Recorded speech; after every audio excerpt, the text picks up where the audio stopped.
आपको याद नहीं है, फेडरल डेमोक्रेटिक पार्टी मंत्रिमंडल में थे, आप जानते नहीं। आप आए कब? मेरे यहाँ भुज्जा खाते थे आप, आपको पता नहीं है। मेरे घर पर आकर के भुज्जा खाते थे आप। पप्पू जी लॉ मिनिस्टर थे। पप्पू जी नहीं, वही तो मैंने कहा। मेरे घर पर आप आकर के मानी गिरिराज जी, आप बैठ जाइए। चुप रही। मानी गिरिराज जी आप आए कब? गिरिराज जी बैठ जाइए। आप मानी आए गिरिराज जी कब? बैठिए। आप आए कब? पप्पू यादव जी जब मैं 5 बार एमपी हो गया तब तो आप फायदा लिए। पप्पू आप गाइड करते हैं हमारे आर्टिकल 19 क्या है? कोई गाइड नहीं कर। आर्टिकल 19 क्या है? ये क्या आप बात है? लोकसभा के सांसद को आप गाइड करिएगा। कोई गाइड कर रहा है? सर ये गाइड करेंगे। कौन गाइड कर रहा है? गलत बात है। एसपी नहीं सर, अभी नहीं, गलत नहीं बात। गाइड कर सकते वो।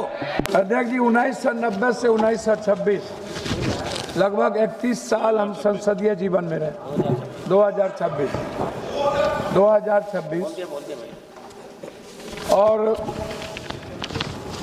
लगातार कई ऐसे स्पीकर के साथ संवाद और संवैधानिक दायित्व और सहमति के साथ ऊंचे आदर्श और नैतिक मूल्यों के साथ सोमनाथ दादा, संगमा जी, बाल योगी जी, जाखड़ साहब, कई ऐसे मीरा जी के, और फिर अभी जो हमारे स्पीकर महोदय हैं,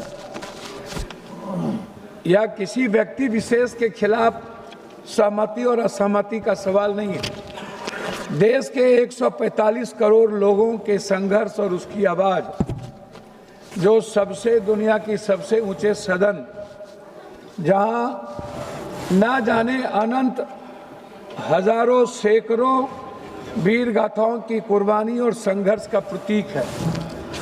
चाहे तिलका मांझी हो, भगवान बिरसा मुंडा हो, सिद्धू कानू हो, लोरिक हो, अल्लाह रुदल हो, बाबा साहब अम्बेडकर हो, चाहे वो संत रविदास हो, कबीर हो, चाहे दुनिया के जितने इतिहास, भगत सिंह, चंद्रशेखर जी, जिनका भी, अब्दुल हमीद, अशफाकुल्ला, जिनकी भी हिस्ट्री को आप ले लीजिए, वह इसी लोकतांत्रिक मूल्यों की रक्षा के लिए इन्होंने कुर्बानी की। हम सदन में इसलिए कुछ बात कहना चाहते हैं। उसमें सबसे बड़ी बात है कि जब भीड़ जो है ना, वह लोकतांत्रिक व्यवस्था की ताकत नहीं है, वो हिंसा का स्वरूप बन जाता है। हम अटल जी के साथ भी काम किए और उनके मंत्रिमंडल में भी थे, चंद्रशेखर जी, मुलायम सिंह यादव जी, और जो अभी हमारे एक मित्र कह रहे थे, बीजू दादा के साथ भी हमने संसदीय जीवन का निर्वहन किया। हम अटल जी के गवर्नमेंट में भी थे। हमें याद है अटल जी की एक एक शब्द को, अडवाणी जी के एक एक शब्द को, मुलायम सिंह जी और चंद्रशेखर जी किस तरह हाउस में हमको प्रोटेक्ट करते थे। हाँ, मंत्रिमंडल में थे। आपको याद नहीं है, फेडरल डेमोक्रेटिक पार्टी मंत्रिमंडल में थे, आप जानते नहीं। आप आए कब? मेरे यहाँ भुज्जा खाते थे आप, आपको पता नहीं है। मेरे घर पर आकर के भुज्जा खाते थे आप। पप्पू जी लॉ मिनिस्टर थे। पप्पू जी नहीं, वही तो मैंने कहा। मेरे घर पर आप आकर के मानी गिरिराज जी, आप बैठ जाइए। चुप रही। मानी गिरिराज जी आप आए कब? गिरिराज जी बैठ जाइए।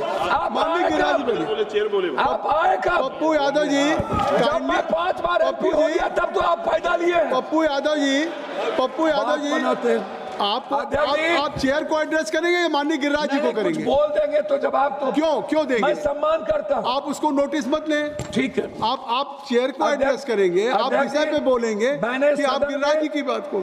मैंने सदन में तेलंगाना के मुद्दों पर इसी जगह मिर्ची फेंकने को मैंने देखा था। मिर्च तेलंगाना राज्य के, हाँ जी, स्प्रे तेलंगाना राज्य के मुद्दों पर मैं इसी सदन में सोमनाथ दादा को न्यूक्लियर के सवाल पर उनकी पार्टी के द्वारा निष्कासित के बावजूद भी उनके वह वक्तव्य मुझे याद है।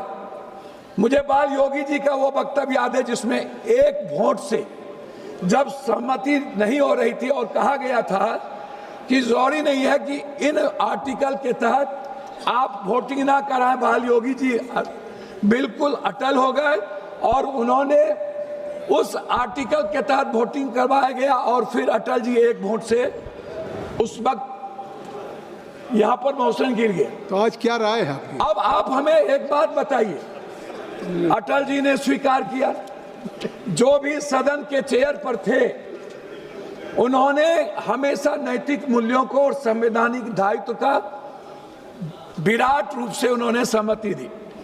हम स्पीकर साहब के बारे में नहीं कहना चाहेंगे, लेकिन हम कुछ बात जरूर कहना चाहेंगे कि महोदय, नहीं, आप स्पीकर साहब के प्रस्ताव पे कहना चाहेंगे। मेरी बात सुन लीजिए ना, मैं व्यक्तिगत टिप्पणी नहीं करूंगा। अच्छा, ठीक। लेकिन जब संवैधानिक और लोकतांत्रिक मूल्यों की बात होगी, गणतंत्र की रक्षा नहीं।